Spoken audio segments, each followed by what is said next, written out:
सर्वज्ञ श्री चक्रधर स्वामी की जय।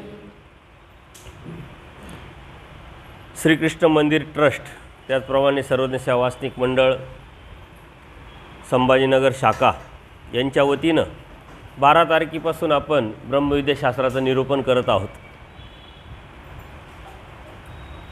या अगोदर परमेश्वराने सांगितलेले नित्य व अनादीचे जे 4 पदार्थ आहेत त्यातील आपण जीव, देवता आणि प्रपंच याचं चिंतन केलं आणि कालपासून आपण परमेश्वर ह्या 4थ्या पदार्थाचं चिंतन करत आहोत। परमेश्वर कृपेने साधू संतांच्या शुभचिंतनाने हा जो पदार्थ आहे हा पदार्थ समजून घेणे सर्वात मोठं आव्हान जरी असलं तरी आपण परमेश्वराच्याच कृपाप्रसादाने तो समजून घेण्याचा प्रयत्न करतोय।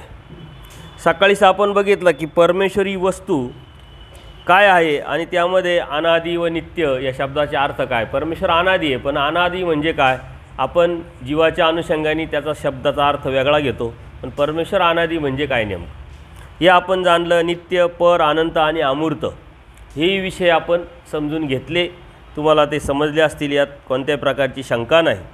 कारण आपल्याला अभ्यासू आपण करत आहे, चिंतन करत आहे, त्या मार्गावरती आपण चाललेलो आहे। हे जरी समजलं ऐकलं म्हणजे लगेच कळलं असे नाही आहे, यासाठी सातत्यपूर्ण आपला प्रयत्न असणं हे अत्यंत गरजेचं आहे। आणि ते वारंवार मी तुम्हाला सांगतोय, कोणताही विषय तुम्ही एकदा ऐकला म्हणजे तुम्हाला समजला असं होत नाही, नंतर आपण तो समजून घ्यावा लागतो। वैयक्तिक त्याच्यामध्ये सातत्य ठेवावं लागतं। ते सातत्य ठेवून आपण त्या विषयावरती सतत चिंतन जर करत राहिलो तर त्यातलं वेगळंपण आपल्याला वारंवार जाणवत राहील। भगवद्गीता आहे, सूत्रपाठ आहे, एकदा वाचलं तो जो अर्थ उमटला, नंतर जेव्हा वाचा तेव्हा अधिक अर्थ वेगळा दिसेल तुम्हाला, आणखीन वाचा परत अधिक अर्थ। तसंच लीळेच्या संदर्भात एखादी लीळा तुम्हाला अभ्यासांती शब्दाचा अर्थ कळाला, नंतर परत ती चिंतन करा, तीच परत वाचन करा, परत ती ऐका कोणाकडून, त्याची वेगळा खोलपणा तुम्हाला जाणवेल। तसं हे शास्त्र, हे शास्त्र आदरित शास्त्र आहे, हे श्रेष्ठ शास्त्र आहे, परमेश्वराचं शास्त्र आहे। त्यासाठी तुम्हाला वारंवार याचं चिंतन मनन करावं लागेल आणि त्याचा अभ्यास तुम्हाला करून आपल्या जीवनामध्ये तो उतरावा लागेल। अभ्यास कशासाठी करतोय, ज्ञान कशासाठी घेतोय, तर आपल्या जीवनात ते उतरवायचं आहे आणि ते उतरवणं म्हणजे परमेश्वर भक्तीला आपण लागणं।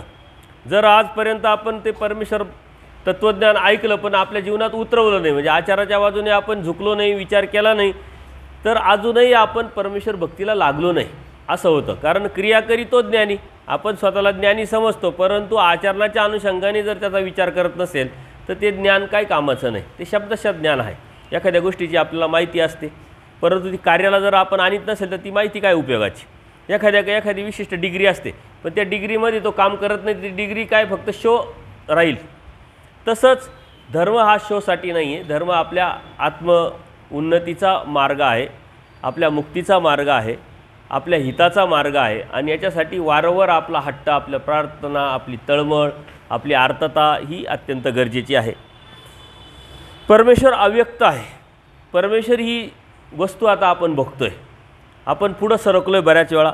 अव्यक्त आहे म्हणजे काय, जो व्यक्त नाही तो अव्यक्त असं आपण समजतो, परंतु आज आपण सन्निधान असन्निधानात परत अडकलेलो आहे। आपण जर बोलता आपण लगेच बोलतो की नाही आपल्याला असन्निधान आहे, आम्ही सन्निधानातले नाही, आम्हाला सन्निधान भेटावं, परंतु वास्तविक परमेश्वराने सन्निधान आणि असन्निधान याची व्याख्या स्पष्ट केलेली आहे। आज्ञाप्रती पालन करीतो सन्निधान। मग सन्निधान हा जो शब्द आहे हा कशाशी निगडीत आहे, आज्ञाप्रती पालनाशी निगडीत, आचरणाशी निगडीत। परमेश्वराच्या सन्निधानात अनेक भक्त होते का ते आज्ञाप्रती पालन करत नव्हते, ते मार्कंड असेल, दादोस असेल, सारंग पंडित असेल, त्यांना असन्निधानच होतं। सन्निधान असून असन्निधान आणि असन्निधान असून सन्निधान, तर आपण असन्निधानात आहोत पण आपल्याला सन्निधान मिळवता येऊ शकतं, ते मिळवणं या आज्ञा प्रतिपालनाशी निगडीत आहे। मग सन्निधान आहे तर मग देव का आपल्याला दिसत नाही, तर देव अदृश्य स्वरूप, तेवढी योग्यता, तेवढी पात्रता, तेवढी अवस्था आपली अजून आली नाही, म्हणून अदृश्य स्वरूप म्हणजे अव्यक्त स्वरूप। म्हणजे आपल्याला आज सन्निधान आहे परंतु परमेश्वर अदृश्य आहे। आपण आज असन्निधानाचा अर्थ काय घ्यायचा आहे, अदृश्य रूप, परमेश्वर दृश्य रूप नाही आपल्याला, हा अर्थ घ्यायचा आहे। जर तुम्ही असन्निधान असं तुमच्या मनात पक्क केलं तर मग तुमच्या भक्तीला काय अर्थ राहत नाही, कारण तुम्ही भावक्रिया करतात, आरती करतात, उपार दाखवतात आरती भजनं करतात, जे बी करायचं ते करतात, भावक्रिया बरेचशा आहे. तुम्ही देवाला स्नान घाल म्हणजे देवपूजेला स्नान घालतात, पण देवाला स्नान घालता असं आपण म्हणतो शब्दाचा अर्थ. या भावक्रिया आहे.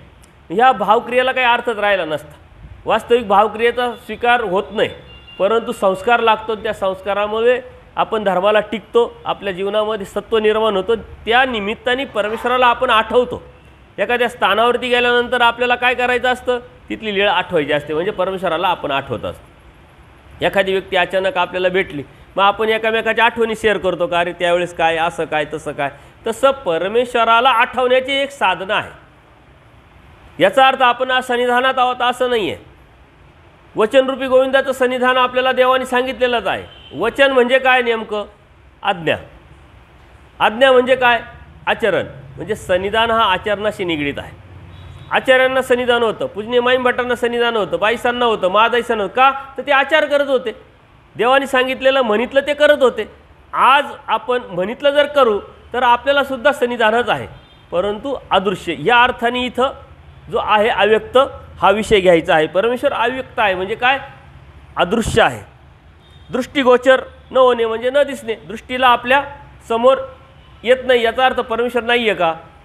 परमेश्वर नाथोबांना काय म्हणतात, आम्ही तुमच्या पाठीचा आहे, आम्ही कुठं जाणार आहे, आम्ही आहे इथंच आहे. आणि परमेश्वर असण्याचे अनेक ठिकाणं परमेश्वराने सांगितलेले आहे. कोणते कोणते, जिथं शास्त्र चर्चा चालते, चिंतन चालते, तिथं परमेश्वर म्हणता आम्ही असतो. पहाटे परमेश्वर काय म्हणतात, आम्ही हृदयात येतो.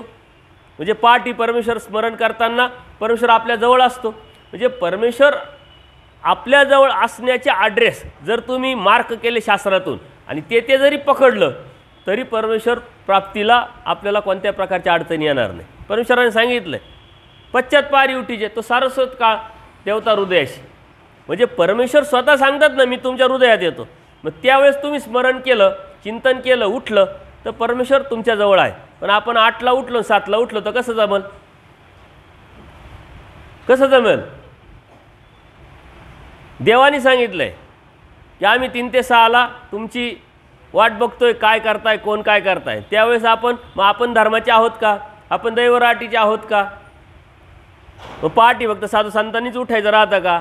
तुम्ही साधक आहे, तुम्ही परमेश्वर प्राप्तीच्या अनुषंगाने तुमचा मार्गक्रमण, तुम्ही धार्मिक मार्गक्रमण करताय.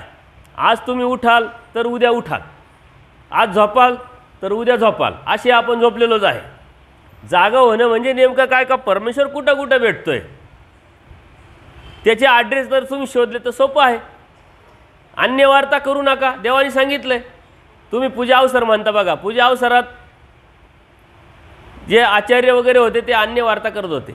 देव गेले, देव त्यांना काही न बोलता निघून आले. त्यांना दररोजची सवय देव यायचे. आचार्यांना वाटलं की बराच वेळ झाला देव का आले नाही, म्हणून ते बाईसांना विचारायला जातात. बाईसांना आचार्य काय विचारतात की आज देव आले नाही. म्हणे देव आले होते. म्हणे मग, म्हणे तुम्ही अन्य वार्ता करीत होते म्हणून देव निघून गेले. मग देवाकडे गेल्यानंतर ते खाली मान घातली, त्यांना लक्षात आलं का आपली चुकी पकडली. आणि मग देव म्हणतात, अहो जिथं राहता, जिथं खाता त्याचं तर चर्चा करा, त्याचे तर गुणगान गा. तुम्ही अन्य वार्ता करीत होती. याचा अर्थ काय, अन्य वार्ता जिथं करतो तिथं देव नसतो, शास्त्र चर्चा करतो तिथं देव असतो. मग तुम्ही एकामेकाला भेटले तर तुम्ही काय चर्चा केली पाहिजे, अन्य वार्ता केली पाहिजे का. कुठं अतिक्रमण चालू आहे, आता मंदिर ताब्यात घेणार आहे, आता आमचे रूमच पाडले. बरं पाडले, आता त्याचा विचार करून काय उपयोग आहे का. जे व्हायचं ते होईल, देवावर सोडा. देवाचं हे तुमचं आहे का, नाही आहे ना, हे देवाचं आहे ना. देव करेल, काय करायचं, देवाची प्रवृत्ती असेल देव करतो. त्याच्यामुळे अन्य वार्ता न करता जर आपल्या मनात अशी भीती निर्माण झाली पाहिजे की आपण अन्य वार्ता करायला लागलो तर माझ्याजवळ असलेला देव निघून जाईल, अशी भीती असली पाहिजे आपल्या मनात, असा भाव असला पाहिजे. आणि तुम्ही विशेष म्हणजे, कारण अन्य वार्ता सर्वात जास्त कोण करतंय, माझ्या भगिनी करताय. तर ह्या अन्य वार्ता करायला लागलो का लगेच आपल्याला टूप पेटली पाहिजे का, अरे नाही स्टॉप. तो विचार जो आहे तो आपण खंडित केला पाहिजे. नकारात्मक विचारधारा कोणाविषयी जर आपल्या मनात आली तर आपण तो लगेच विचार खंडित केला पाहिजे. कोणाविषयी आपल्याला काही मनात चुकीचा विचार आला लगेच आपण तो विचार खंडित केला पाहिजे. विचार खंडित करणं आणि प्रत्येक वेळेस परमेश्वराला आठवणं म्हणजे परमेश्वर आपल्याला आपल्याजवळ ठेवणं. जर खरं तुम्हाला परमेश्वर जवळ असायला पाहिजे अशी मानसिकता असेल, देव आपल्या जवळच राहावं असं वाटत असेल, लहान मुलगा असतो त्याला काय वाटतं, माझ्या आईने माझ्याबरोबर राहावं, ती केली मी तिच्याबरोबर जावं, कारण तो लहान असतो. तसं लहान होऊन परमेश्वराने आपल्याजवळ राहावं अशी मानसिकता जर आपली असेल तर देव कुठं कुठं कधी कधी आपल्याबरोबर राहील, कसा राहील आणि केव्हा केव्हा आपल्यापासून दूर जाईल हे शास्त्रातून जर शोधलं तर किती सोपं आहे बघा. खूप अवघड आहे का? 2-3 तर हेच मीच सांगितलं आहे. सकाळचं पहाटेचं स्मरण, अन्यवार्ता न करणे आणि शास्त्रचर्चा करणे, या 3 गोष्टी सांगितल्या. अजून शोधा परमेश्वर कुठं कुठं तुमच्याबरोबर राहणार आहे. तर परमेश्वर अदृश्य आहे, परमेश्वर नाही असं नाही आहे. परमेश्वर आपल्या शेजारी आपल्या बाजूला आहे, फक्त अदृश्य आहे. आपली जी दृष्टी आहे तेवढी स्ट्रॉंग नाही आहे. अर्जुन देवाची बी दृष्टी तेवढी स्ट्रॉंग नव्हती, ती दिव्य दृष्टी दिली मग विश्वरूप दाखवलं ना. संजयाला देवाने दिव्य दृष्टी दिली म्हणून देव कुठं आहे, कुरुक्षेत्रावर आहे आणि संजय बघताय इथं आणि इथं ते वर्णन करताय. म्हणजे तर यदा कदाचित परमेश्वराने आपल्याला दिव्यदृष्टी दिली तर दिव्यदृष्टी दिल्यानंतर आपल्याला देव दिसेल की नाही. आणि दिव्यदृष्टी म्हणजे काय आहे का, ऑपरेशन करून दुसरा डोळा घालायचा आहे का, दुसरा लावायचा आहे का, काही वेगळं बुबुळ घालायचं का, नाही. दिव्यदृष्टी म्हणजे ब्रह्मविद्याशास्त्र.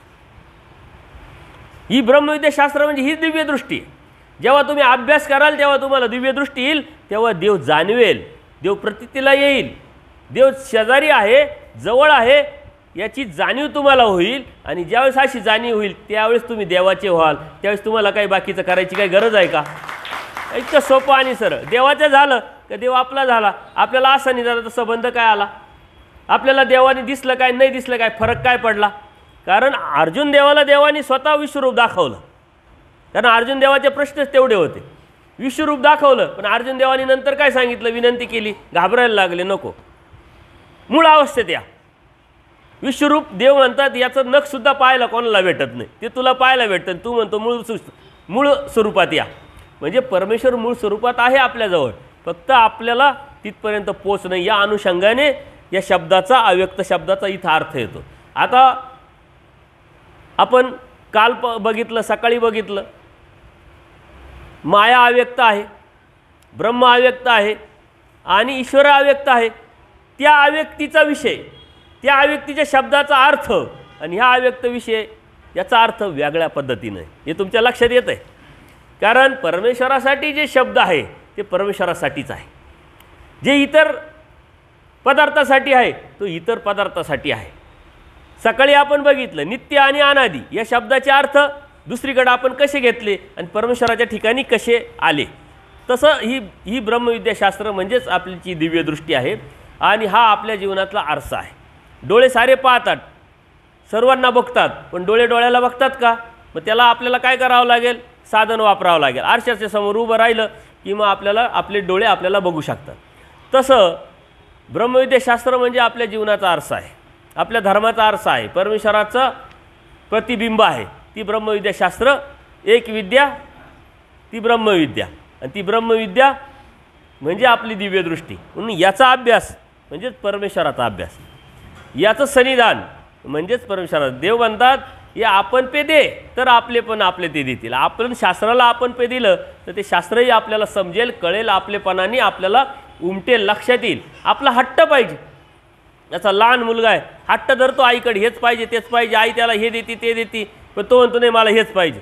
हट्ट धरल्यानंतर, विशिष्ट वेळेनंतर, रडल्यानंतर, ओढल्यानंतर ती आई त्याला जे पाहिजे ते देते का? तर हट्ट. परमेश्वर म्हणतात हट्ट धरला तर आम्ही तुम्हाला सन्निधानातसुद्धा प्रेम देतो. याचा अर्थ काय? अप्रत्यक्षरित्या आम्ही प्रेम द्यायला आसुसलेलो आहे, प्रेम देण्यासाठीच आम्ही व्यक्त झालेलो आहे, प्रेम देण्यासाठीच आम्ही अवतार घेतलेला आहे, प्रेम देण्यासाठीच आम्ही तुम्हाला बोध दिलेला आहे. परंतु तो हट्ट आपला असला पाहिजे. हट्ट आपला नाही म्हणून अडचण आहे. तर परमेश्वर अव्यक्त आहे म्हणजे दृष्टिगोचर आहे, म्हणजे दृष्टीच्या पलीकडचं आहे. दृष्टिगोचर न होणे म्हणजे न दिसणे. तर जीव देवता प्रपंच ईश्वराला व्यक्त अर्थात अलीकडं असल्यामुळं परमेश्वराला, ईश्वराला ही व्यक्त आहे, समोर आहे, अर्थात दृष्टिगोचर आहेत. पण यापैकी कुणीही ईश्वराला पाहू शकत नाही, कारण हे अलीकडचं. माया पाहू शकत म्हणजे सर्व देवता पाहू शकत नाही. जीवामध्ये तेवढी ताकदच नाही आहे.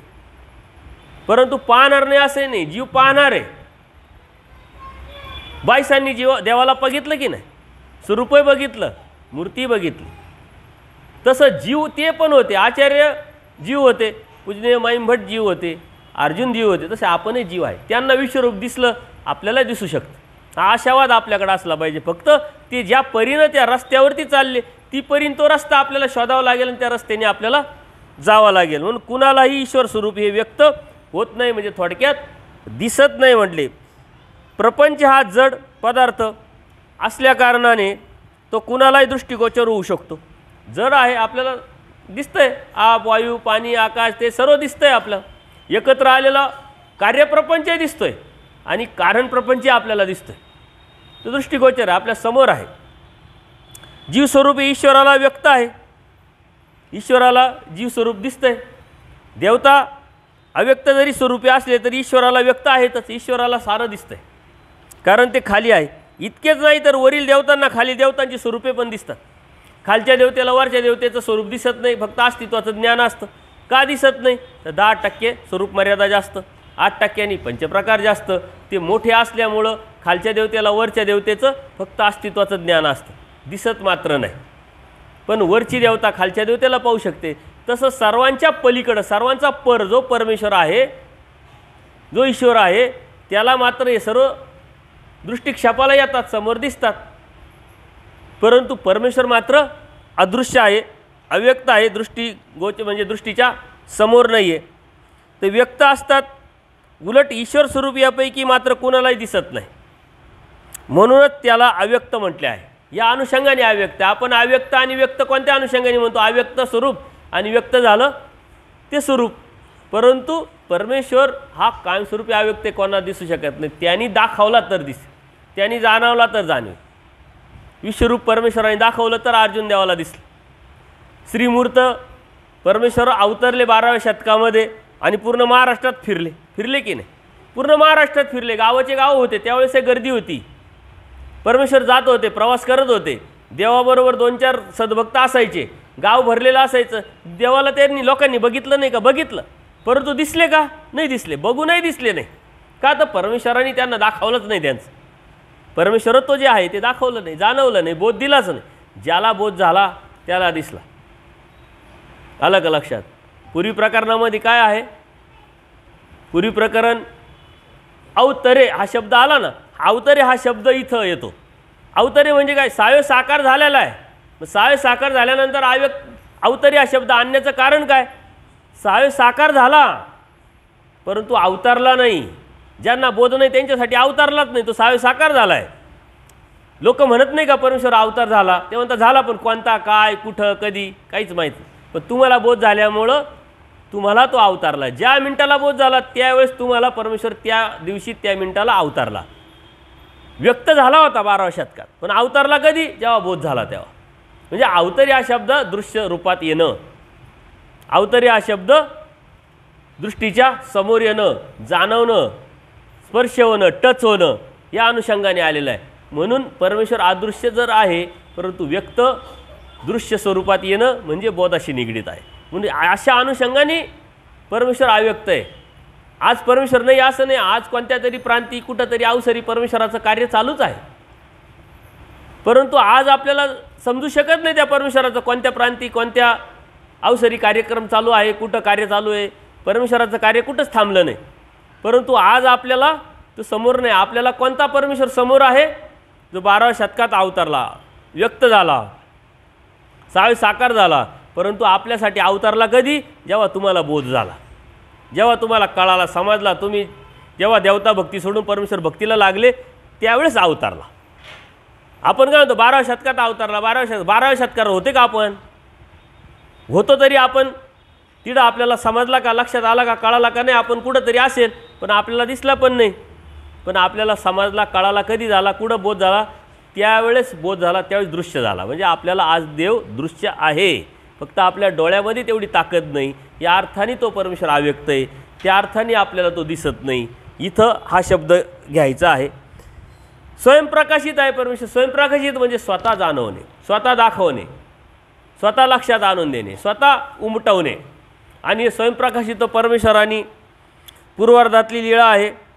22 देवाशी एकदा काय म्हणतात की देवा खूप दिवस झाले, भक्तच आले नाही. देव वेरूळला आहे. कारण आता दरवेळेस भक्त यायचे, मग बाईसा पूजा अवसर हे ते सर्व व्यवस्था, बरेच दिवस झाले भक्त कोणीच आले नाही आणि मग कंटाळा आल्यासारखं झालं. म्हणून देवाला ते काय म्हणतात की देवा खूप दिवस झाले भक्तच आले नाही म्हटले, कंटाळा आल्यासारखं झालं म्हणले. आणि मग देव काय म्हणतात, बाई पाणी भात आहे का म्हणे, नाही. मग सातवायला सुरुवात करा म्हणे. भक्ताची लगेच मागणी लगेच पूर्ण, म्हणजे पाणी भात सातवायला सुरुवात करा. आता बाईसा प्रेमी भक्त आहे, कान कशासाठी, कोण येणार आहे, कधी येणार आहे, किती वाजता येणार आहे, किती लोक येणार आहे. पाहुणे आले यायचे म्हटलं तरी आपण किती डोकं खातो, कोण पाहुणे येणार आहे, किती येणार आहे, किती वेळा येणार आहे. मग 2च्या ऐवजी 3 येतील, पण आपण नाही विचार करतो, कारण आपल्याला चपात्या यायचं पडेल राहतं. 4 असेल तर 4 दुने 8च चपात्या करायच्या आहे की नाही. पण बाईसांनी तसा विचार नाही केला. देवाला बाईसांनी विचारलं पण नाही. पाणी भात सातवायला लगेच सुरुवात केली आणि वेट अँड वॉच, वाट पाहत बसले की आता देवाने ज्या आरती सांगितली त्या आरती भक्त येणार आहे. मग एक दिवशी काय झालं, दादोस आचार्यांचे पुरश्रमीचे गुरु तर बळेग्रामचे महाजन घेऊन सर्व आले होते त्यांच्या कामासाठी सरकारी कामासाठी आलेले होते. कुठं, देवगिरीला. आणि तिथं त्यांना कळालं का देव निरोप भेटला, देव वेरूळला आहे. आणि मग ते म्हटले चला देवाच्या दर्शनाला आपण जाऊ. त्यांच्याबरोबर बरेचसे भक्त लोक होते, महाजन होते, त्याच्यात जानोपाध्यायसुद्धा होते. आता ते रात्रभर चालत आले, कुठंतरी बिडार केलं आणि सकाळी सकाळी डायरेक्ट जायचं नाही. आता आपण बी डायरेक्ट जातो का, आपण निरोप देतो, अपॉइंटमेंट घेतो आणि मग जातो. आता देवाला भेटायला जायचं म्हटल्यानंतर तिथं बी डायरेक्ट उठायचं सुटायचं असं उपयोग नाही. मग दादोस काय करतात जानोपाध्यायांना की देवाकडे जा, देवाचा कोणता अवसर आहे हे बघून या आणि मग आम्हाला निरोप द्यायला या. मग आपण जाऊ, तोपर्यंत आम्ही इकडची तयारी करतो, देवाला पूजेसाठी काय आणायचं आहे, सुपारी काय नारळ पानं जे असेल ते त्या वेळेच्या पद्धतीनुसार ते आणून ठेवतो म्हटले. आणि मग जानोपाध्याय गेले वेरूळला. एका मठामध्ये देव आहे, मठाचा दरवाजा बंद केलेला आहे आणि त्याला स्पर्श पण केलेला नाही अजून जानोपाध्यायांनी. पण देवाने लगेच बाईसांना सांगितलं कोण आलं बघा. तर बाईसा म्हणता एवढ्या सकाळी कोण येणार आहे बाबा, काय आवाज तर आला नाही. म्हणले बघा तर खरी. मग तो दरवाजा थोडासा वाजला आणि देवानी त्यांना न पाहताच अगोदर सांगितलं बहुतेक उपाध्याय असावे म्हटले बघा. आणि मग ते दरवाजा बाईसांनी उघडला. देव म्हणतात बाईसा देवाला म्हणतात देवा तुम्ही जे म्हणतात तेच आले म्हटले. आणि मग त्यांना आतमध्ये घेतलं. बाईसांनी उघडला दरवाजा. आत अंधार असतो आणि त्यांच्या मनात मनोमन इच्छा होते की बाईसांनी दिवा जर थोडासा मोठा केला असता तर मला देव दिसले असते, देवाची श्रीमूर्त दिसली असती. अशी सहजच मनात येतं की वात थोडीशी मोठी. आता देवाचे दिवे वात थोडी मोठी करावी बाईसांनी. आता सांगावं कसं बाईसांना की वात मोठी करा. त्यांच्या मनात येतात श्रीमूर्तीतून लगेच प्रकाश पडला. स्वामी श्रीचक्रांच्या श्रीमूर्तीतून प्रकाश पडला आणि देव मग तिथं काय सांगतात, मूर्तीतून प्रकाश पडल्यानंतर ईश्वर काही का अन्य प्रकाश, आम्ही काय दिव्यानी कशानी तरी दिसणारे आहोत का. म्हणले ते काय अन्य प्रकाश आहे का, आम्ही तर स्वयंप्रकाश म्हटले. म्हणून स्वयंप्रकाशित म्हणजे काय, आपण प्रकाश म्हणजे उजेडाच्या अनुषंगाने घेतो. स्वयंप्रकाश म्हणजे जाणवणे, स्वयंप्रकाश म्हणजे बोध होणे, उमटणे, प्रचितीला येणे, या स्वयंप्रकाशाचं म्हणतात. परमेश्वर जाणी. जोपर्यंत परमेश्वर तुम्हाला बोध देत नाही, उमटवत नाही, लक्षात आणून देत नाही, प्रचितीला आणून देत नाही, तोपर्यंत आपल्याला कळत नाही ना. आपल्यालाच काय कोणालाच कळत. त्यावेळेस 12व्या शतकात देव महाराष्ट्रभर भ्रमण करत होते. बोटावर मोजणे इतपत देवाचे भक्त होते. 11च सद्भक्त अनुसरले. काही मग दर्शनी होते, स्वार्थापोटी येणारे, सारंग पंडितासारखे. देवाकडे आले म्हणल्यावर वृत्ती भेटते, हे भेटतं ते भेटतं. काही वेदवंत आवडीचे औसा देवीसारखे, काही बोधवंत होते अनुसरलेले, त्याच्यामध्ये कमी होते. आणि याच्या व्यतिरिक्त गर्दी काय कमी होती काय, तेव्हा गर्दी भरपूर होती. आपण वाटतं आज लोकसंख्या वाढली, असं नाही. आज लोकसंख्या आपल्याला आकड्यात दिसायला लागली, कळायला लागली, कारण सायन्स डेव्हलप झालं. साऱ्या खेड्यातले लोक शहरात आले, गर्दी झाली म्हणून आपल्याला लक्षात आलं लोकसंख्या वाढली. तेव्हा लोकसंख्या काही कमी नव्हती. तेव्हा लीळा चरित्रात गेल्यानंतर बाजारपेठा होत्या, गर्द्या होत्या, आठवडे बाजार होते, असा उल्लेख येतो की नाही. बाजार आहे म्हटल्यानंतर लोक असणारच, गर्दीच गर्दी सगळी. परंतु देव रस्त्याने जात होते, लोक पाहत होते, परंतु आहे कोणीतरी. जसे साधू हे साधू ते साधू तसे देवाकडे पाहत होते. देव स्वयंप्रकाशित. देवानी जाणवलं मी कोण आहे तर त्यांना कळणार. अर्जुन देवाला श्रीकृष्ण महाराज कोण आहे माहीत होते का? ते तर आपले सखे मेवणे म्हणून त्यांची चेष्टा मस्करी गप्पा टप्पा सर्व चालू होतं की नाही.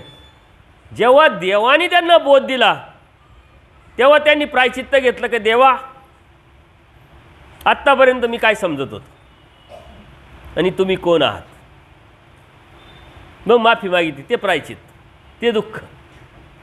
आणि देवानी दाखवल्याशिवाय, देवानी बोध दिल्याशिवाय देव कळत नसतो.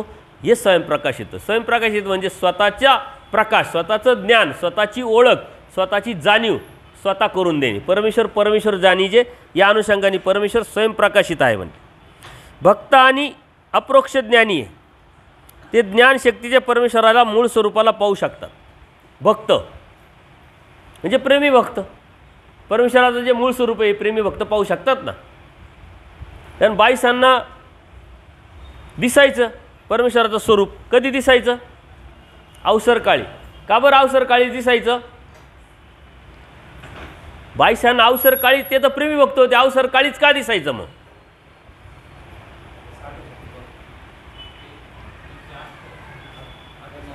तुम्ही काय बोलतात, तोंडातल्या तोंडात बोलतात, मला ऐकू येत नाही. म्हणजे तुम्हाला कॉन्फिडन्स नाही उत्तराचा. एक तर जे बोलायचं ते बोला, खोटं तर खोटं, तोंडात बोलू नका.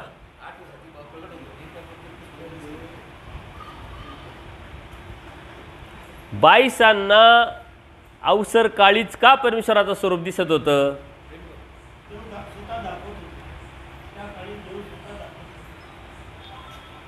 त्याच काळी त्याच वेळेस का, हा प्रश्न आहे.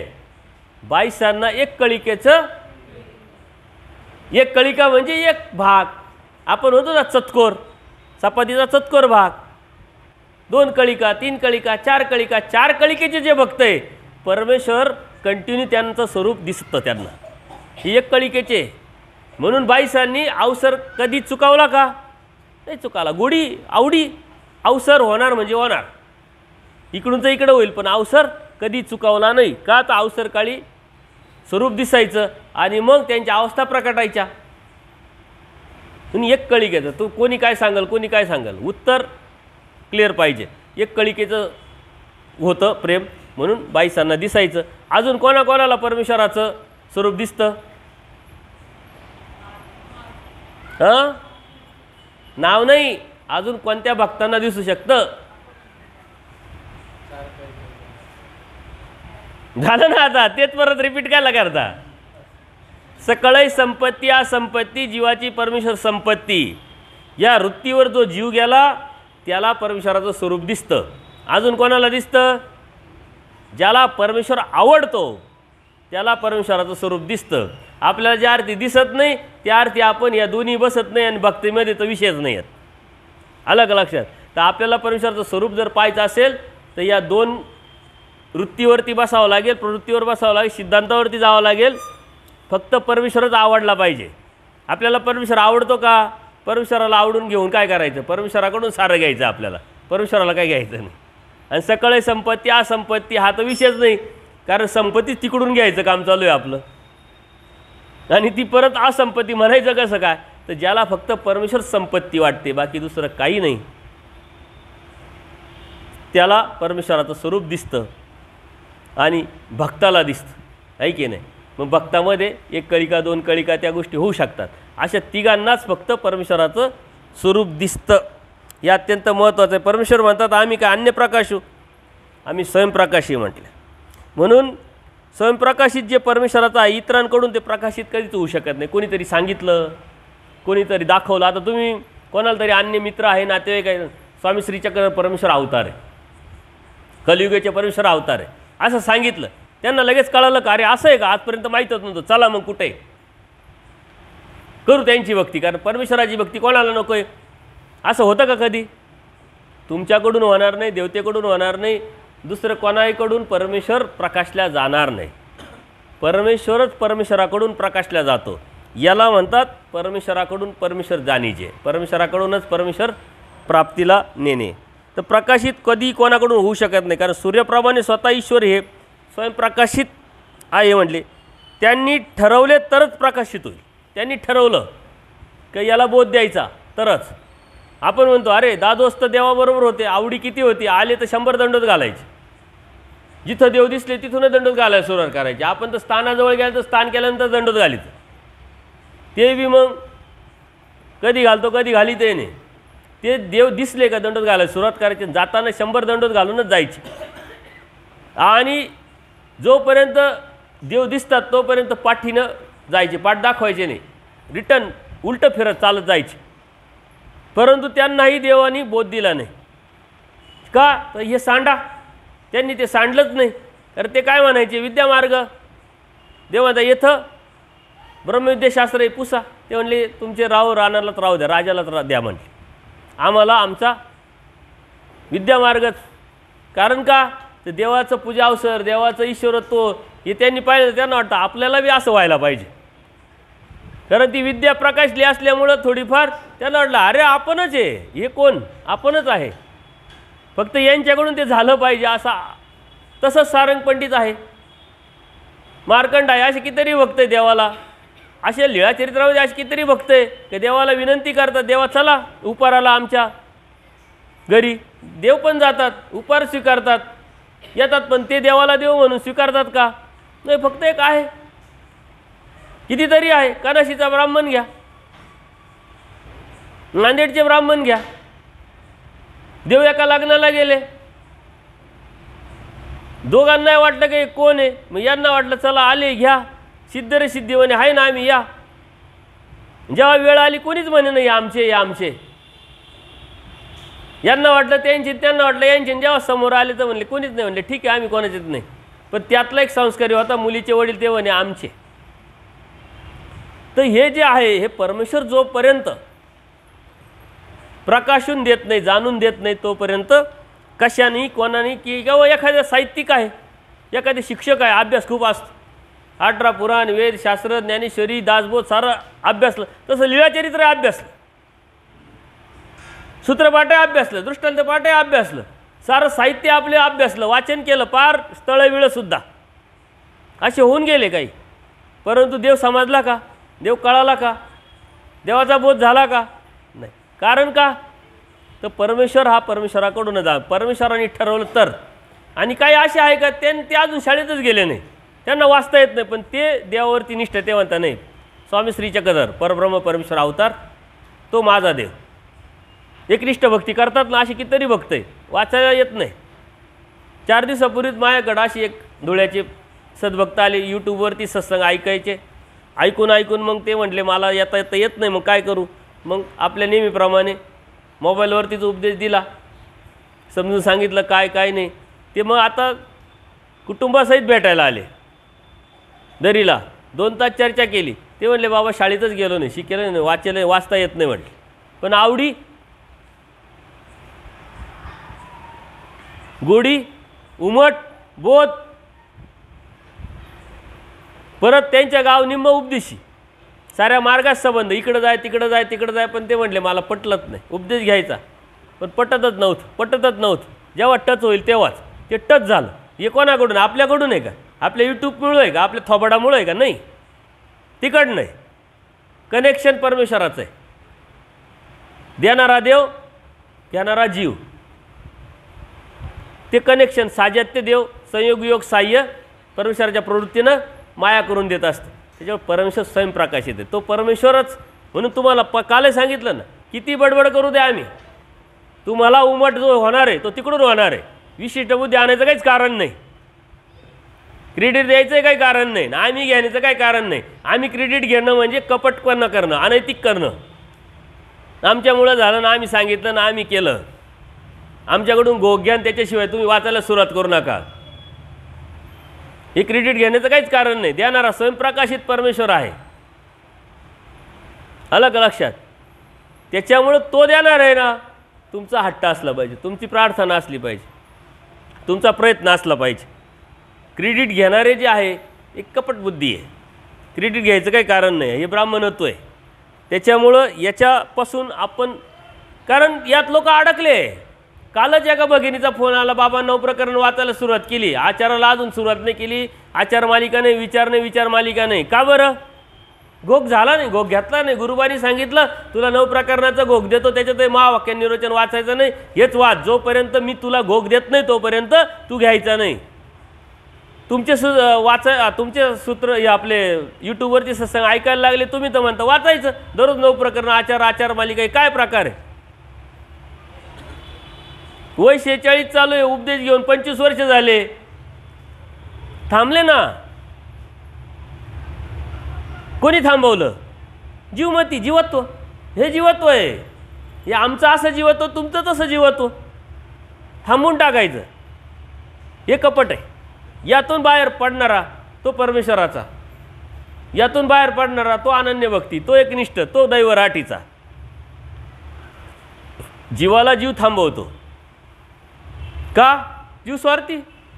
काय थांबवायचं कारण आहे? जे आहे ते मोकळं देणारा तो आहे, घेणारा आहे. जो देईल हा घेईल, किती काय केव्हा कुठं ते ठरवते, आपला काय संबंध आहे. पण परमेश्वर स्वयंप्रकाशित. हे स्वयंप्रकाशित हो. लक्षात आलं ना तुमच्या, की तुमचे जे पाठीमागचे जे गैरसमज, जे न्यूनगंड आहे, जे अंधश्रद्धा आहे आजपर्यंत तुम्ही जोपासत आल्या, त्या साऱ्या डोक्यातून निघून जातील, साऱ्या डोक्यातून निघून जातील. गोक आहे, गुरुमुख आहे, या स्वयंप्रकाशित याच एका याच्यामुळे तुमच्या डोक्यातून निघून जाईल. आणि स्मृतीस्थळामध्ये त्याचे प्रमाण आहे. आचार्य सांगतात गुरुमुख म्हणजे कोण? जो तुम्हाला सांगू शकेल, ज्याच्या सांगितल्याने तुम्हाला समजू शकेल. तो कोण काय याच्याशी काय मतलब नाही, तो तुमच्यासाठी गुरुमुख. तुमच्या डोक्यात गुरुमुख म्हणजे काय? ज्यांच्याकडून उपदेश घेतला तो, आणि जे येतात जातात काही सांगतात तो. असं कोणी नाही. निमित्त मानिजे. परमेश्वराचा जो धर्म हा प्रगल्भ आहे, बोल्ड आहे, अमर्यादित. सकाळीच आपण बघितलं अमर्यादित आहे, त्याला मर्यादा आहे का? ही मर्यादा आणायचं काम चालू केलं, चौकट बांधायचं काम चालू केलं. परमेश्वर या चौकटीत मर्यादेत बसेल काय? मावेल काय? तो तर अनंत आहे. अनंत तो अनंत की तो मावणारच नाही. तुम्ही कशाला मावताय त्याला? कशाला बांधताय? नाही बांधू शकत ना. आणि हे कोण असतं? कोणी बांधायचं काम केलं? महाभारतामध्ये श्रीकृष्ण महाराज शिष्टायला गेले, म्हणले हेच मूळ आहे, याला बंदिस्त करा म्हटले. कोण म्हटलं असं? दुर्योधन. आता परमेश्वर बंदिस्त होणार आहे का? आणि जो म्हणतो याला बंदिस्त करा तो कोण आहे मग? तो कोण आहे? दुर्योधन आहे. दुर्योधन कोण आहे? मूर्ख माणूस आहे. त्याला समजलं का? कळलं का काही? कितीतरी अलौकिक परमेश्वराने दाखवलं, त्याला थोडे जाणवलं नाही का? याचं कारण काय? त्याचा मार्गदर्शक कोण होता? म्हणून मार्गदर्शक ठरवा, प्रेरणा ठरवा. तो योग्य असेल दिशादर्शक, तुमची दिशा योग्य ठिकाणी जाऊ शकते. परमेश्वर हा आपला मार्गदर्शक आहे, दिशादर्शक आहे. आणि तो परमेश्वर ज्याला निमित्त करेल तो आपला आहे. आपण नाही ठरू शकत कोण कोणाला कुठं केव्हा कधी. हे सारं तिकडून होतं आहे. नियोजनबद्ध कार्यक्रम चालू असतो आपला स्वतःचा. उद्या गोकुळाष्टमी आहे, 1 दिवसाचा कार्यक्रम आहे. किती नियोजनबद्ध कार्यक्रम आहे तुमचा. सकाळी झालं लगेच कोणी बाजाराला गेलं, कोणी काय अशाची ऑर्डर दिली, कोणी काय उद्या काय करायचं. 1 दिवसाचा कार्यक्रम. किती नियोजन कार्यक्रम आहे, नियोजित आहे, सिस्टम आहे. जबाबदाऱ्या घेतल्या, कोणी काय केलं, कोणी काय करायचं. इथं परमेश्वराचं सकळ जीवाचं चिंतन, साऱ्या जीवाचं आनंदाला न्यायचं मिशन, नियोजन किती मोठं असेल, सामर्थ्य किती मोठं असेल, किती देवतेला कामाला लावलेलं आहे, तिथं थोडंफार तरी चुकी होईल का? काही चुकत नाही. म्हणून त्या देवाच्या नियोजनावरती भरोसा ठेवा, समर्थवादावरती निष्ठा ठेवा. त्यांनी आपल्यासाठी नियोजन केलेलं आहे सर्व प्रत्येक गोष्टीचं. फक्त त्या देवाचं होऊन राहा. एकदा का देवाचं झालं की नियोजनाला परमेश्वर तेव्हा सुरुवात करतो. तुमच्या भरोशावर जर कोणी असेल तर तुम्ही नियोजन कराल. तुमच्या भरोशावरच कोणी नाही, आपल्याला कोणी विचारलंच नाही, आपल्याला कोणी म्हणलंच नाही, मग आपण काय रिकामी उद्योग करायचे, कशाला लुडबुड करायची. पण जेव्हा तुम्हाला सांगितलं का जाधव साहेब XYZ काम, मग तुम्ही करणार. बाळासाहेब XYZ एक काम, ही जबाबदारी तुमची, मग तुम्ही करणार. सांगितलंच नाही तर तुम्ही बळच करणार आहे का? तसं परमेश्वर कशाला बळत लुडबुड करल? तुमच्या स्वतंत्र बुद्धी जीव हा स्वतंत्र आहे, कशाला बळत लुडबुड करल? ते आचार्य होऊन गेले का ज्यांना जबरदस्तीने परमेश्वराने अनुसरलं, मानगुटावर पाय दिला, श्रीचरण दिलं, लगेच म्हणले आत्ताच केस काढायचे, ते आचार्य होऊन गेले. कशाला देव कर? जेव्हा तुम्ही जबाबदारी देवावर टाकाल तर माझं हित मला माहीत नाही, कळत नाही, पण आता तू जे करशील ते, मग ते स्वयंप्रकाशित देवाचं सुरू होऊन जाईल. मग देव कार्यालय, अजून देव कार्यालाच आला नाही आपल्यासाठी, कारण आपण देवाकडे अजून सूत्र दिलेच नाही आहे. आपणच पळत हिंडतो इकडून तिकडं, तिकडून इकडं. देव म्हणता पळू द्या, आज एवढा थकेल समजेल तेव्हा मग आला माझ्याकडं. मग आपण त्याला दाखवू काय आपली शक्ती, काय सामर्थ्य. द्रौपदी माता इकडं जाय, तिकडं जाय, तिकडं जाय, तिकडं जाय. देव तर बसले होते. रुक्मिणी माता म्हणते देवा काय तुम्हाला काय वाटतंय का नाही, काय झालं? अहो ते संकटात आली, तुम्ही खुशाल बसले. म्हणले मग ती संकटात आली तर मी काय करू? म्हणे अहो तुम्ही काय करू म्हणजे काय, तुम्हीच करणार, दुसरं कोण? अहो आमच्याकडे तरी येऊ द्या. ती इकडं तिकडं पळती, तिला जाणीवतो होऊ द्या. हे कोणीच नाही आहे. द्रोणाचार्य, भीष्माचार्य, पांडव हे कोणीच नाही आहे. यांचं अस्तित्व काहीच नाही आहे. हे काहीच करू शकत नाही. जाणीव तो होऊ द्या म्हटले. मग ती जाणीव झाल्यानंतर जेव्हा आली तेव्हा काय केलं? तसं आपल्याला अजून जाणीवच नाही झाली. आपण पळत हिंडतो इकडं तिकडं. म्हणजे स्वयंप्रकाशित देव, स्वयंप्रकाशित. परंतु कधी स्वयंप्रकाशित आहे? तेव्हा तुमच्यात आर्तता, जेव्हा तुम्ही परमेश्वराचं व्हाल, तेव्हा तुम्हाला परमेश्वर हवा असेल, तेव्हा मग प्रत्येक ठिकाणी तुम्हाला तो जाणवेल, उमटावेल. हे माझे स्वतःचे वैयक्तिक अनुभव पण आहे. यातले काही बऱ्याचशा प्रचिती आहे की नाही कोणाकडून हे सूत्राचा अर्थ समजू शकला नाही, कळाला मला, परंपरेने घेतला, पटला नाही, इकडं शोध तिकडं शोध, जाणवत नाही. अरे नाही, हे शब्दाचा अर्थ असू शकत नाही, हा शब्दाचा अर्थ आहे, पण देवाला याच्या व्यतिरिक्त काहीतरी सुचवायचं, काहीतरी सांगायचं.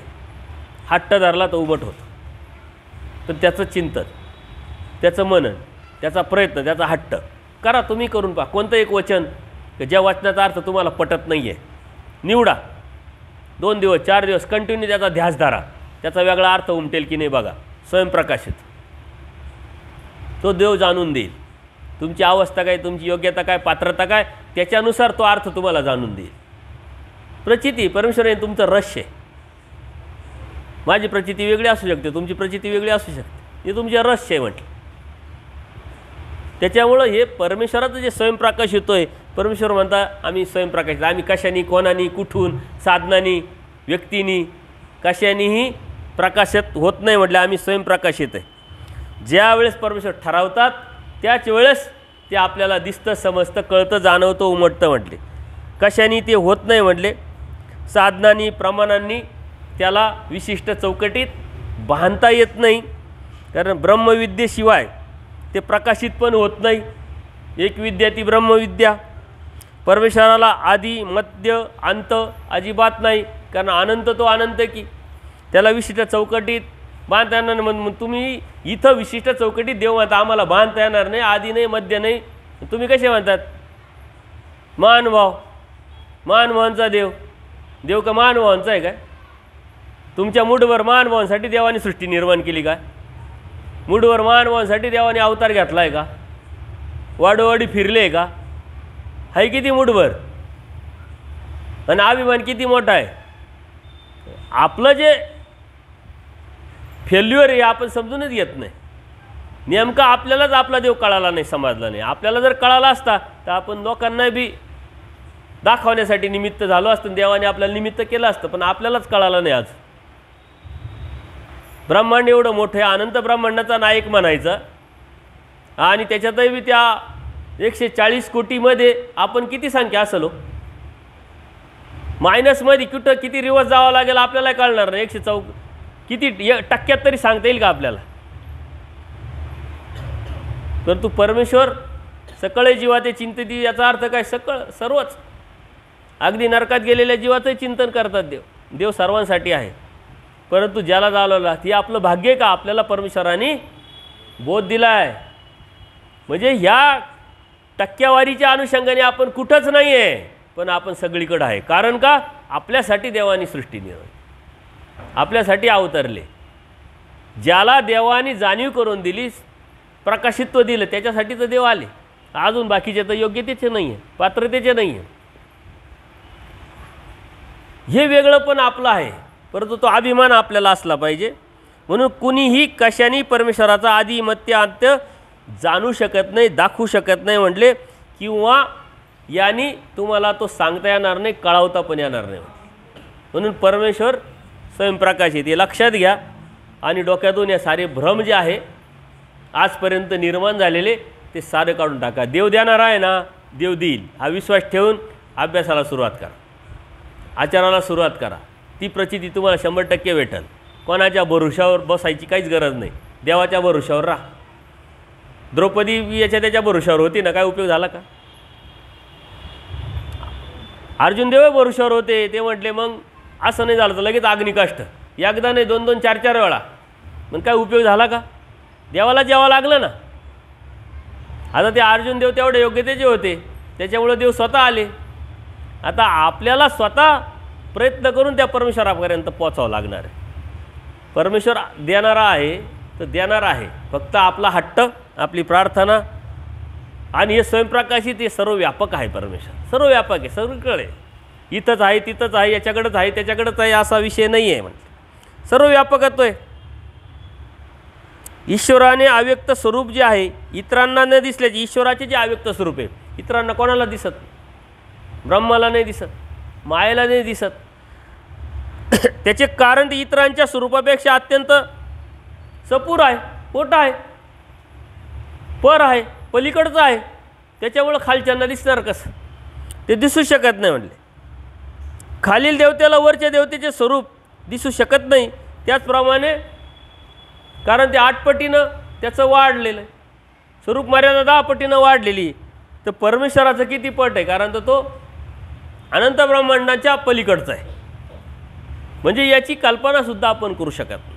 परमेश्वराचं जे व्यापकत्व, याची कल्पना आपण करू शकत. आणि ते साहित्यकारांनी आपल्यापर्यंत आणण्याचा प्रयत्न केलेला आहे. कशातून? मायेचा तमविभाग. त्या मायेच्या तमविभागामध्ये अनंत जीव, अनंत ब्रह्मांडाचे, एका जीवाचा 100 ब्रह्मांडा इतका व्याप, असे अनंत ब्रह्मांडाचे अनंत जीव आहे, तिथं होते. आता नाही आहे, कारण सृष्टी नसेल तेव्हा राहणार आहे. आणि त्या मायेचा तम तो कसा आहे म्हटले, आपल्या शरीरावर तीळ असतो ना, तसा तम. हे शरीर पूर्ण माया आणि ते तीळ म्हणजे तम. तेव्हा ती माया किती मोठी असेल, तो तम एवढा मोठा आहे, तो दिसतो एवढा मोठा आहे. ती माया किती मोठी असेल, आणि त्या मायाच्या पलीकडं तो ब्रह्म किती, तो ईश्वर किती, तो परमेश्वर किती, काय आहे का आपल्याला अंदाज तरी बांधता येईल का?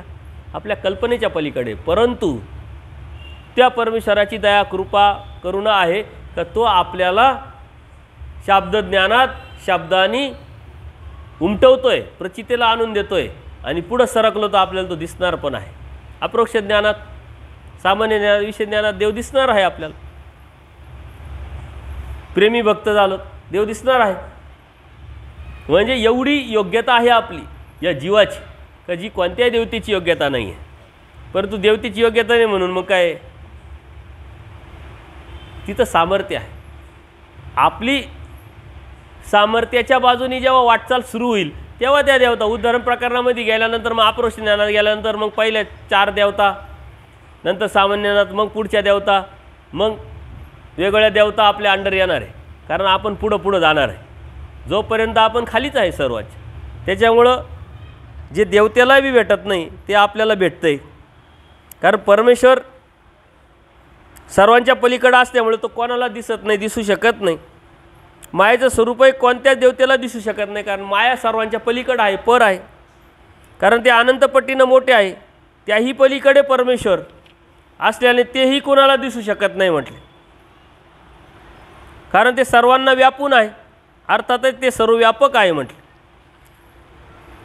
सकाळ ते व्यापूनी वरते, सर्वांना व्यापून जे आहे ते राहतं, त्याला सर्वव्यापक म्हटले गेले. जीव एक दिवशी आहे, देवता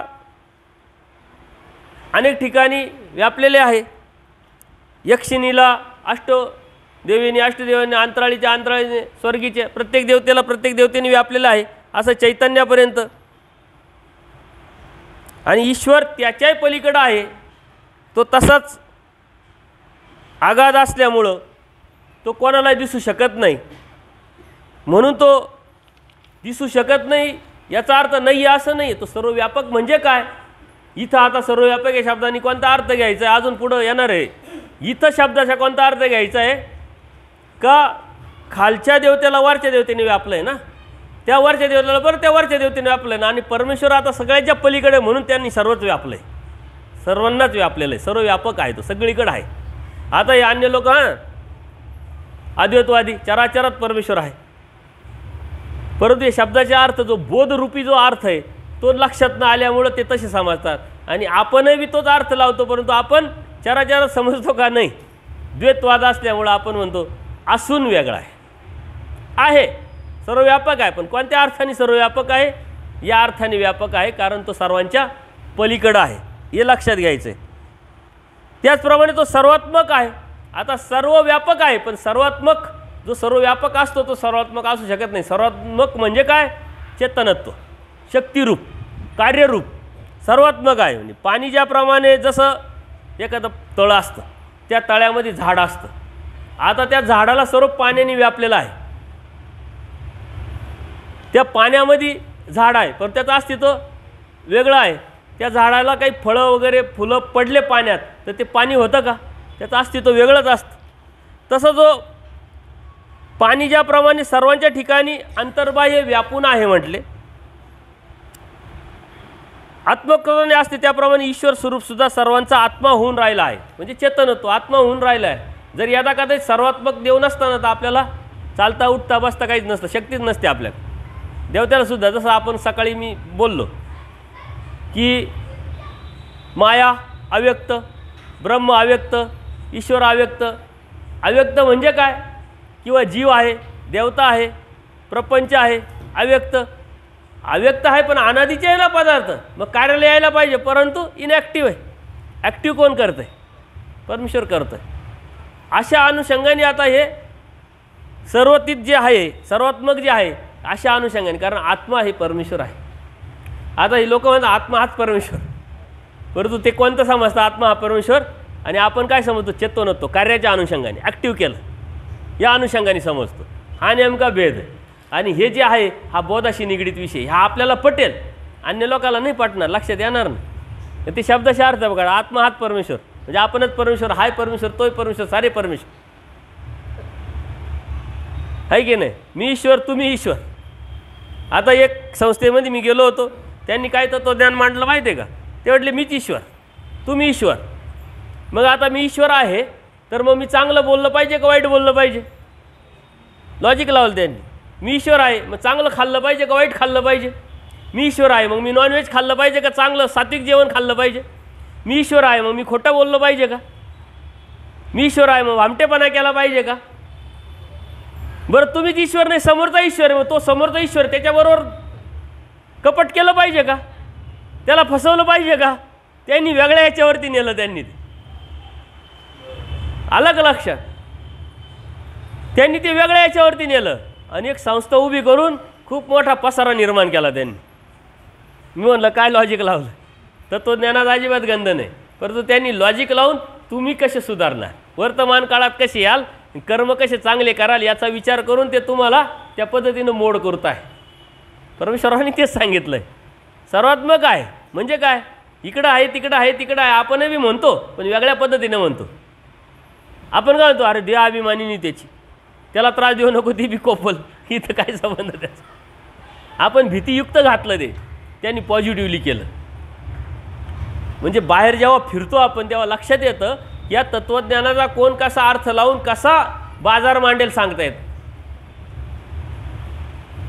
त्यांनी काही सिद्धांत मांडले ते महावाक्याशी निगडीत मांडले, पण त्यांना त्या शब्दाचा अर्थ विचारले, त्यांना सांगता नाही आले। ते येईल पुढं, मी ते सांगणार पण आहे, पण जेव्हा आपण जातो तेव्हा त्यांच्यातलं ते जे फोलपणा आहे तो लक्षात येतो। पण सर्वसामान्य ज्यांनी कधी बोध नाही, ज्याला कधी काळ त्याला अलौकिक वाटतं, ते म्हणता वा वा काय भारी तत्त्वज्ञान मांडलं. ते म्हणले आता तुम्ही घरी चालले, तुम्ही म्हणजे कोण चालले म्हणले, ईश्वर घरी चालले, ईश्वर घरी आले, ईश्वर सोप्यावर बसले, ईश्वर टी व्ही पाहत आहे, ईश्वर बोलत आहे, ईश्वर खात आहे, अशी भावना निर्माण करायची म्हटली. पॉझिटिव्ह विचार करा म्हणलं, वा वा क्या बात. पण म्हणले मग कुठं चालले, काही वाद झाले, भांडण झाले, मग तिथं काय करायचं, ईश्वराने मारलं, ईश्वराने मार खायचा का म्हटलं. नाही म्हणलं तो सेन्स तुम्ही सेन्स आणि उमर तुम्ही तिथं वापरा म्हटले. मग अशा काही गोष्टी आहे समाजामध्ये का त्या धर्म नाही पण त्या संस्था आहे, त्यांनी ते उभ्या केल्या. एक तत्त्व फक्त घेतलं आणि मोठ्या मोठ्यानं आपल्याकडं सारं आहे आणि आपल्याकडं काहीच नाही आहे. आपल्याकडं सारं आहे की नाही, एकच तत्त्व घेतलं म्हणजे पुरी संस्था एका तत्वावरती उभी राहिली. वर्तमान काळातलं कर्म, ना भूतकाळ ना भविष्यकाळ, कुठून आले काही मतलब नाही, कुठं जाणार काही मतलब नाही. आज ध्यानावर राहा, आज व्यवस्थित राहा, आज चांगलं बोला, चांगलं खा, चांगलं राहा, चांगला विचार करा, बस बात खतम. देणारा तो आहे, काय देईल तो देईल, तुमच्या हातातच नाही, तो विचार कशाला करताय, देवानी तेच सांगितलं. पण आपण विचार करतो का, आपण म्हणतो कुठून आलो, कुठं जायचं. आपण आज चालू वर्तमान काळात जगतच नाही, आपण एक तर भविष्यकाळात जगतो, नाही तर भूतकाळ जगतो. कोणी भेटलं की सारे दुखणे सांगत बसतो, काल काय झालं परवा काय झालं, यांनी असं केलं आणि त्यांनी तसं केलं, म्हणजे भूतकाळात जगतो की नाही. आणि कोणी भेटलं का उद्याचं काय होईल आणि त्याचं काय होईल, मला हे करायचं आणि मला ते करायचं आहे. वर्तमान काळ पुसून टाकला त्यांनी, तेच पकडलं चालू वर्तमान काळ. भविष्यकाळ तुमच्या हातात नाही आहे, भूतकाळ तुमच्या हातात नाही, तो निघून गेलेला आहे. त्याचा विचार न करता चालू वर्तमान काळात जागा. आणि त्यांनी तो एक पॉईंट उचलून संस्था उभी केली. आणि आपल्याकडं सारी दुनिया आहे, सारं तत्त्वज्ञान आहे, आपल्याला नीट उभं राहता येत नाही, नीट उभं करता येत नाही. म्हणून हे आपण समजून घेत नाही. म्हणून सर्वात्मक म्हणजे काय, सर्वांच्या ठिकाणी जे चेतनत्व आहे, आत्मकत्व आहे, जो भाव आहे, जे कार्य आहे ते आहे, त्याप्रमाणे ईश्वर स्वरूप सर्वांचा आत्मा होऊन राहिला आहे म्हटलं. त्या अनुषंगाने, कारण चेतनत्व परमेश्वराने दिलेलं आहे. परमेश्वराच्या प्रवृत्तीनं मायाने चेतवलं ना, मायाने चेतवलं का, परमेश्वराला प्रवृत्ती झाली नसती तर मायाने चेतवलं असतं का, उठवलं असतं का. म्हणून परमेश्वराने अप्रत्यक्षरित्या इनडायरेक्ट तोच आहे. तर परमेश्वराचा या आत्मक धर्मामुळेच जीवदेवतांच्या ठिकाणी चेतनत्व आहे. परमेश्वराच्या आत्मक धर्मामुळेच जीवाच्या ठिकाणी देवतेच्या ठिकाणी चेतनत्व आहे. म्हणजे काय, ॲक्टिव्हपणा आहे, कार्य आहे, अन्यथा आपण कार्य करू शकत नाही. अर्थात परमेश्वर हे सर्वांचे जीवनच आहे. परमेश्वर हेच सर्वांचं जीवन आहे, त्यांनी ते सर्व आपल्याला दिलेलं आहे. जीव आपल्या स्वरूपात किंवा देवता आपल्या स्वरूपात सर्व व्यापक आहे म्हटले. जीव आपल्या स्वरूपात आहे की नाही व्यापक. आता शरीराच्या ठिकाणी सर्व विशिष्ट ठिकाणी जीव आहे का, डोक्यात आहे की इथं आहे की इथं आहे, असं आहे का आपण, नाही, सर्व व्यापक. देवतासुद्धा सर्व व्यापक, पर सर्व व्यापक आहे, परंतु तो इतरांच्या ठिकाणी सर्वात्मक नाही. तो इतरांच्या ठिकाणी आता मी माझ्या ठिकाणी आहे, पण मी तुमच्या ठिकाणी आहे का, नाही. प्रत्येक जणाचं अस्तित्व वेगळं आहे ना, पण परमेश्वराचं तसं नाही आहे. परमेश्वर सर्वांच्या ठिकाणी आहे तरी तो वेगळा आहे, आणि आपण फक्त वेगळा आहे, आपण कोणाच्या ठिकाणी नाही आहे. हा फरक आहे. देवतासुद्धा प्रत्येक ठिकाणी पिंडस्थाच्या माध्यमातून आहे, मळाच्या माध्यमातून आहे, परंतु कार्याला येणं त्या देवतेच्या हातात आहे का, तो नित्यबद्ध. मग परमेश्वरातलं नेमकं फरक, आपल्यातला नेमका फरक, देवतेतला नेमका फरक, कारण त्या सर्व व्यापक आहे म्हणले पण सर्वात्मक नाही. मग सर्वात्मक म्हणजे सर्वव्यापक असतोच, परंतु सर्वव्यापक हे सर्वात्मक असू शकत नाही म्हटले. सर्वात्मक हा सर्वव्यापक आहे, म्हणजे परमेश्वर सर्वात्मक आहे म्हणून तो सर्वव्यापक आहे, पण तो सर्वव्यापक आहे तो सर्वात्मक असेल असं नाही म्हटले, तो नाहीच.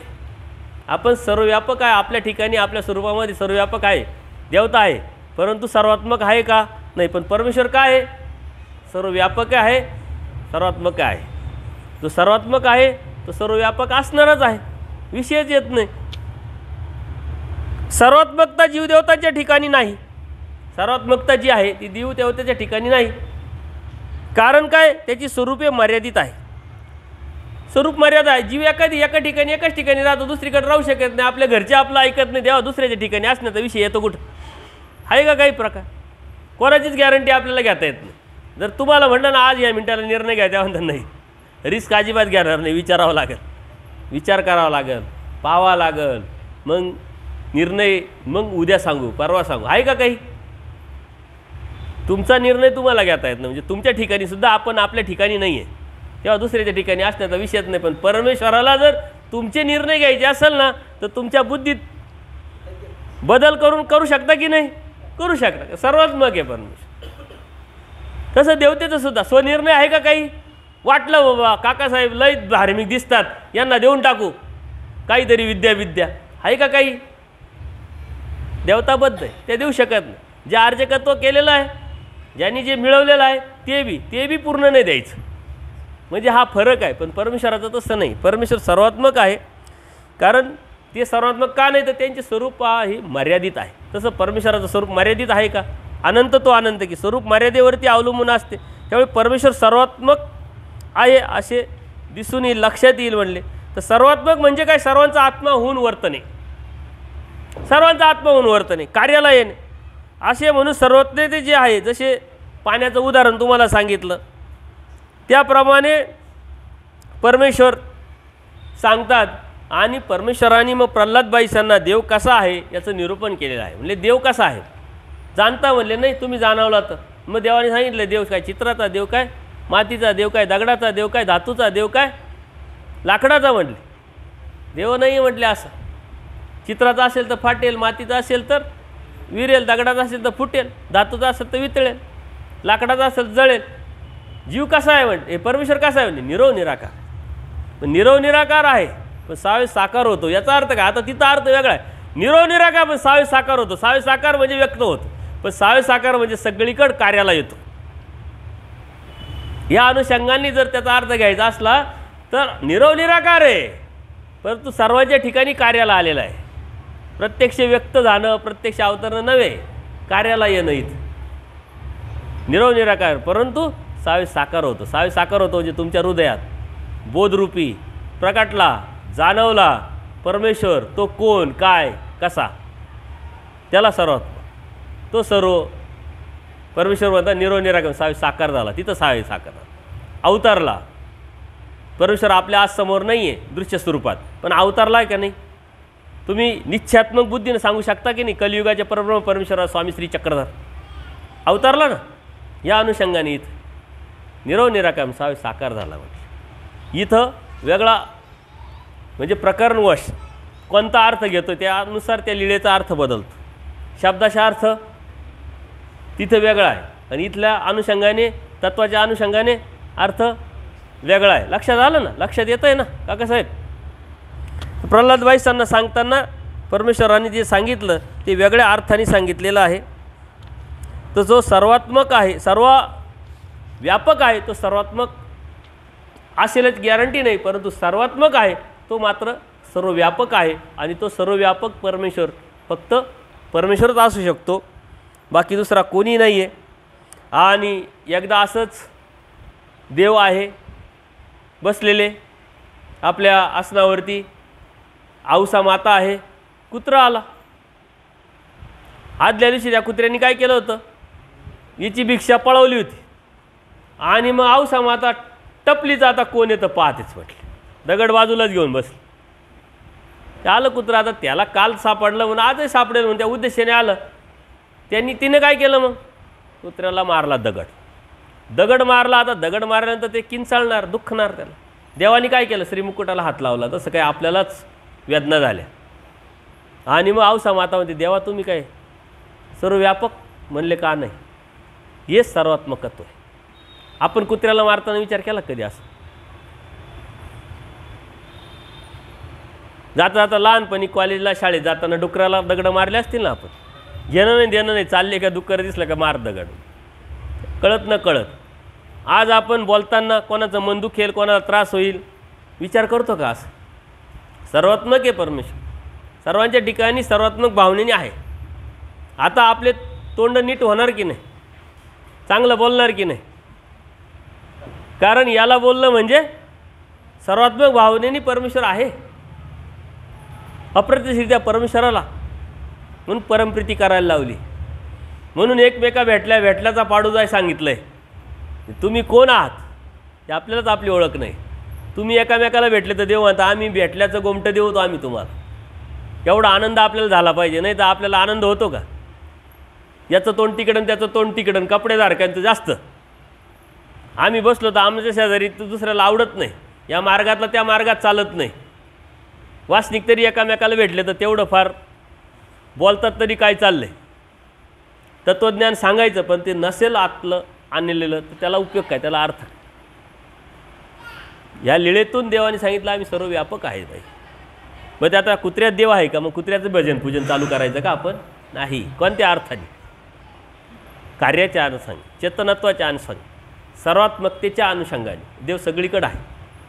आता बोध आहे म्हणून आपल्याला लक्षात येतं आहे कुत्राही नरक योनी, कुत्र्याच्या ठिकाणी नाही, पण सर्वात सकळ जीवाचं चिंतेती त्या अनुषंगाने परमेश्वर. इतर लोक त्यालाच देव मानतात का नाही, त्याचंच भजन पूजन करतात, वडाचंही पूजन करतात. खिटी काय खेटे नाही काय म्हणतात त्याला, फेऱ्या. किती जणांनी फेऱ्या मारल्या? हात वर करावर. खरंच का? आता कुठं झालं? एक तरी 100% असलच. आणि कोण आहे मला लक्षात येतंय बरं का? सांगू का? चॅलेंज करा मला, मी सांगू का? पण कबूल झालं पाहिजे. पण त्या ताईला नको फील व्हायला, पण मला माहिती आहे की नाही माहिती? बरोबर माहिती. ज्याला कळालं तर त्याला कळालं. पण तिथंही कोणत्या वेगळ्या सर्वात्मक भावनेनी, सर्वात्मकतेच्या दृष्टीने परमेश्वर सगळीकडे आहे. याचा अर्थ तिथं परमेश्वराने त्याचं भजन पूजन करायचं असं नाही. चेतनत्वाच्या अनुषंगाने, कार्याच्या अनुषंगाने, ॲक्टिव्हनेसच्या अनुषंगाने सगळीकडे आहे परमेश्वर. हे सगळीकडे म्हणतात आहे म्हणजे यांनी शब्दाचा अर्थ पकडला. गीतेचाही अनुषंगाने तेच म्हणले ना, गीतेमध्ये जे श्लोक सांगितले ते शब्दाचा अर्थ पकडले, त्याचे अर्थ ते वेगळे लावतात. म्हणून मी अनेकांना सांगतो भगवद्गीता समजून घ्यायची असेल तर महानुभावांच्या दृष्टीतून तुला समजून घ्यावं लागेल, तेव्हा समजेल. महानुभावांची दृष्टी ही स्वामी श्रीचक्रांनी दिलेली दृष्टी आहे, ही दिव्य दृष्टी आहे. गीतेचा अर्थ तुम्हाला महानुभावांकडून ऐकलं तर समजेल, अन्यथा तुम्ही तर कुठं कुठं पळत आहे तुम्हाला माहीत नाही. एका श्लोकाचा अर्थ नीट त्यांना वाखाणता येत नाही, समजावता येत नाही. कारण का? तर ते अद्वैत आणि निरीश्वरवादी लावतात अर्थ. परमेश्वराने सांगितलेला जो उद्देश आहे सर्वात्मक, हे शब्द आपण समजून घेतल्यानंतर आपल्याला त्यांच्यातला फोलपणा तत्त्वज्ञानाचा कळेल आणि आपल्यातला तत्त्वज्ञानाचा मोठेपणा समजेल, कळेल. आता परमेश्वर सगळीकडे आहे. आपलं वागणं कसं असलं पाहिजे, आपलं बोलणं कसं असलं पाहिजे, सर्वात्मक भावनेने आहे ना परमेश्वर. आपलं राहणीमान कसं असलं पाहिजे. त्यांनी काय वेगळा विचार केला की मी ईश्वर तू ईश्वर ती ईश्वर, वागणं बोलणं. तसं आपण सर्वात्मक भावतेने सगळीकडे. त्यामुळे आपलं वागणं सर्व वेगळ्या पद्धतीचं असलं पाहिजे. वेगळ्या यांनी अनुषंगा न घेता आपण चाललो पाहिजे. इथपर्यंत आपण आलेलो आहोत. खूप जास्तही जडही वाटलं नाही पाहिजे तुम्हाला, लक्षातही आलं पाहिजे. आलं का लक्षात? आता कोण भगिनी तिनं गुपचूप येऊन मला सांगायचं का बाबा तुमच्या लक्षात आलं पण ती मीच आहे म्हणून. पण बरं झालं सांगितलं, माझं नाव नाही घेतलं. चला. सर्वज्ञ श्री चक्रधर दंडवत हो. आता यावरती कोणाला